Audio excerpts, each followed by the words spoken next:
DNA testing, also known as DNA profiling or DNA analysis, is a scientific technique used to identify and analyze an individual's unique genetic information. It involves examining specific regions of an individual's DNA, which contains their genetic code, to create a DNA profile. This profile can be used to determine biological relationships, identify individuals, and provide evidence in criminal investigations. The DNA division in the Philippine National Police is a crucial part of the PNP crime laboratory. This division, officially known as PNP DNA Analysis Branch, falls under the Medical Legal Division of the PNP crime laboratory. It commenced operations in June 2001, coinciding with the growing use and development of DNA analysis as a forensic tool internationally. The significance of DNA analysis in providing evidence of court cases led to the establishment of this division. The PNP DNA Analysis Branch, located at the national headquarters of the PNP Crime Laboratory in Camp Crame, Quezon City, serves the entire Philippines with forensic DNA analysis. Initially, the laboratory received its first DNA case in September 2001, and since then, the number of cases has significantly increased, coming from various regions across the Philippines. The laboratory plays a pivotal role in using DNA analysis to investigate and resolve criminal and civil cases nationwide. To enhance its capabilities, the laboratory acquired Combined DNA Index System or CODIS, software donated by the Federal Bureau of Investigation or FBI of the United States. CODIS or CODIS allows for electronic comparison of DNA profiles to link crimes and offenders, especially in cases of national and international concern.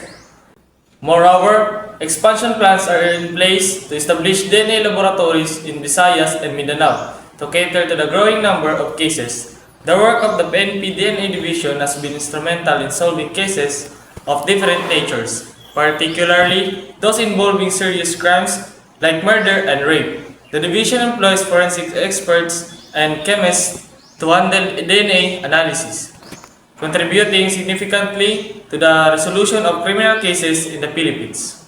One notable development related to DNA testing in the Philippines occurred on October 15, 2007, when the Philippine Supreme Court promulgated the rule on DNA evidence. This set of rules providing guidelines for the collection, handling, storage, and presentation of DNA evidence in criminal proceedings. It emphasized the value of objective DNA evidence in a country that heavily relied on testimonial evidence. The promulgation of the rule on DNA evidence in 2007 indicates that DNA testing was already being used in criminal investigations in the Philippines prior to that year. The DNA division or branch in the PNP or Philippine National Police plays a crucial role in forensic investigations and criminal justice. Here are the rules and functions of the DNA division or branch in the PNP. First, forensic analysis.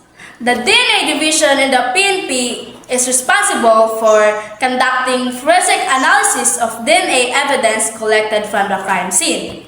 This involves examining biological samples to identify suspects or victims based on their DNA profiles.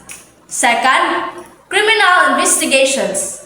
DNA analysis is a powerful tool in criminal investigations. The DNA division assists in identifying suspects, linking crimes, and exonerating the innocent through the analysis of DNA evidence found at the crime scenes. Third, missing persons identification. The DNA division helps in identifying missing persons by comparing the DNA profiles obtained from unidentified remains or missing persons' relatives to establish familial relationships. Fourth, cold case resolution. The DNA division plays a key role in resolving cold cases by reanalyzing DNA evidence using advanced forensic techniques to potentially solve cases that have remained unsolved for a long time. Quality control. Ensuring the accuracy and reliability of DNA analysis is a critical function of DNA division. They adhere to strict quality control measures to maintain the integrity of the forensic analysis process. 6. Databases management. Managing DNA databases that store DNA profiles of individuals, suspects, and convicted offenders is another responsibility of the DNA division. This aids in cross-referencing DNA profiles to assist in criminal investigations. 7. Training and research. The DNA Division conducts training programs for forensic personnel to enhance their skills in DNA analysis techniques. They also engage in research to stay updated with the latest advancement in DNA technology. 8.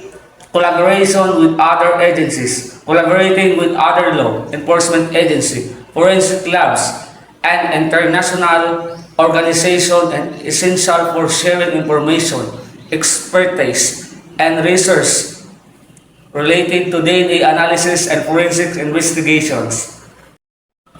DNA testing is a powerful tool in criminal investigations due to its ability to provide reliable, objective, and highly individualized evidence by identifying suspects, exonerating the innocent, and aiding in resolution of cold cases. DNA testing plays a crucial role in the pursuit of justice.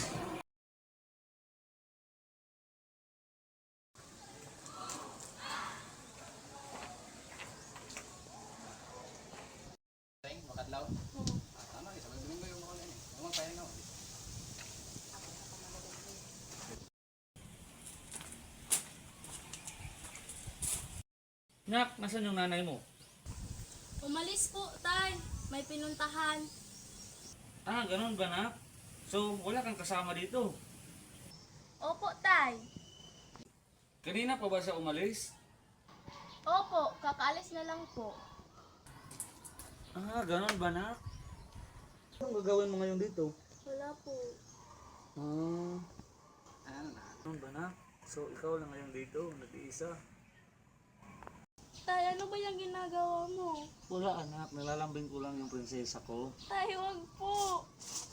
Tay, wag po. Huwag ka nang maingay, anak. Alam ko, magugustuhan mo ito. Huwag ka nang maingay dyan, anak.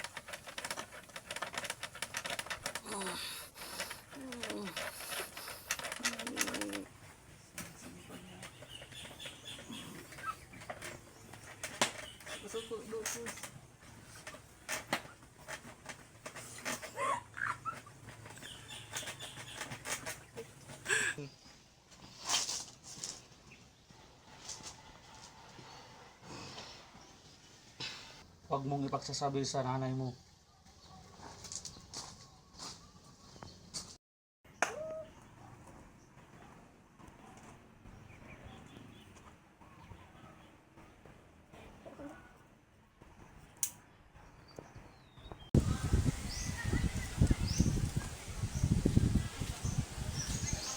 Start.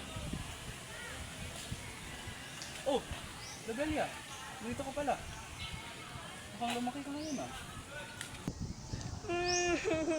Oh, anong nangyari sa'yo? Tito, ginahasa ko ni tatay. Yung ama? Walang hiya talaga yun. Maghahain tayo ng kaso sa kanya. Huwag kang mag-alala. When Lovelia Shane Dipan, the victim, confessed that she was being raped by his own father, the victim shared to his uncle that she is pregnant and that the father of the child in her womb is her father. His uncle Gonzalo Brent Villaber, the private complainant, and the victim AAA, or Lovelia Shane Dipan, filed a case against his father. On October 5, 2015, the prosecution presented Loreto F. Bravo, forensic chemist second, from the National Bureau of Investigation, or NBI, pursuant to the trial court's order. Buccal swabs were collected from the accused appellant, the victim, and the victim's child.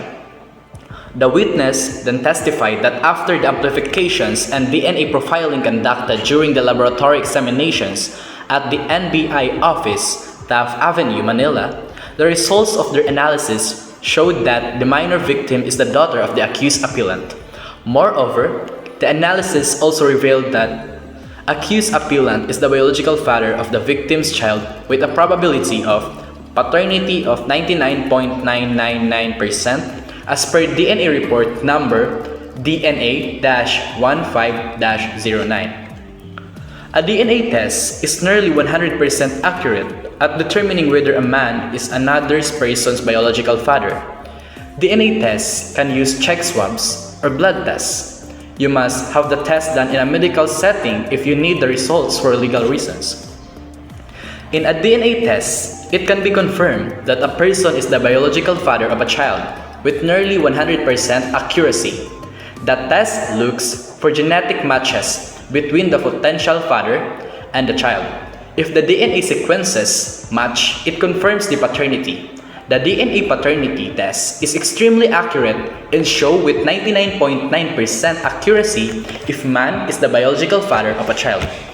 This accuracy level is sufficient to establish paternity for legal reasons, child support, custody, inheritance, and other rights and responsibilities associated with fatherhood. In this case, and based on the result of the test, it shows that Ryan Dipan, the accused, is the father of the child.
Regional Trial Court ruling. On April 16, 2018, the RTC or Regional Trial Court found BBB or Ryan Dipan guilty of rape as charged in criminal case number 18942, holding that the circumstantial evidence sufficiently establishes the fact that BBB or Ryan Dipan raped AAA or Lovelia Shane Dipan, his daughter.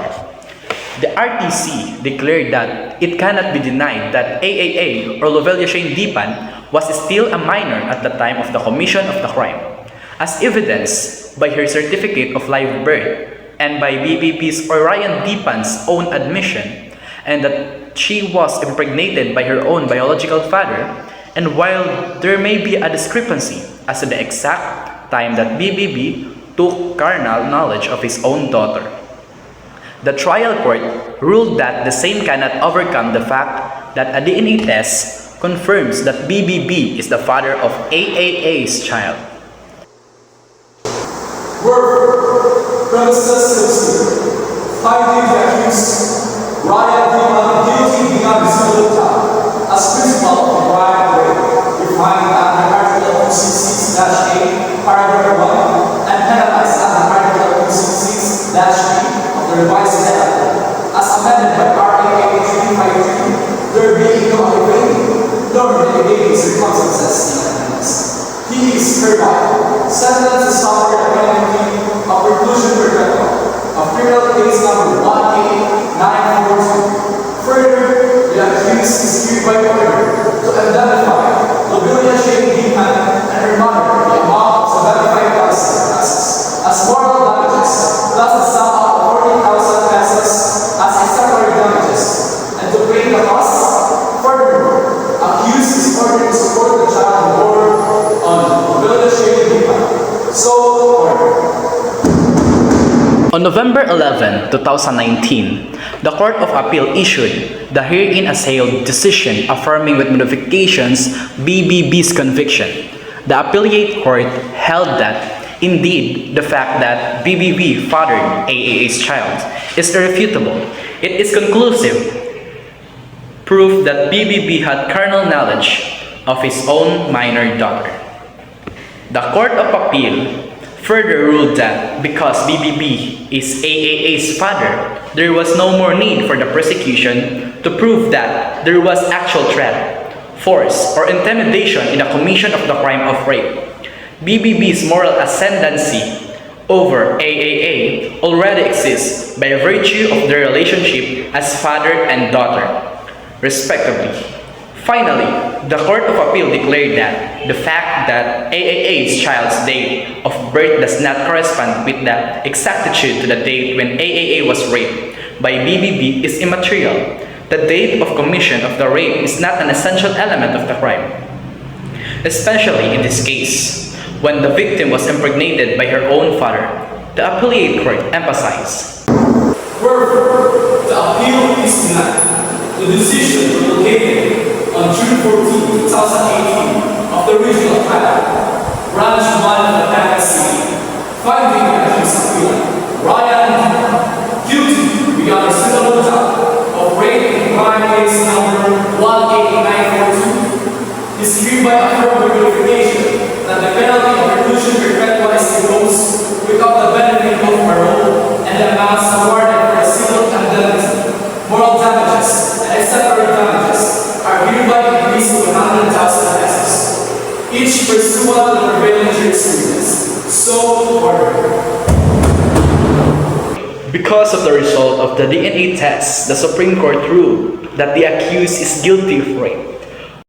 Wherefore, the appeal is dismissed for non-merit. The decision dated November 11, 2019, the Court of Appeals, in case number 11429, is affirming unification accused appellant.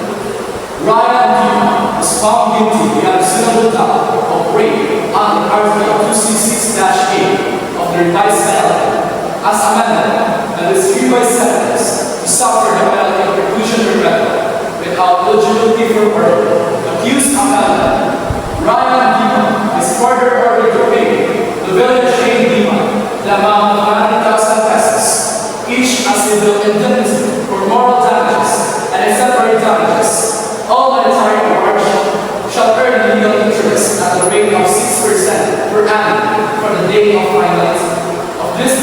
until their full satisfaction. So ordered.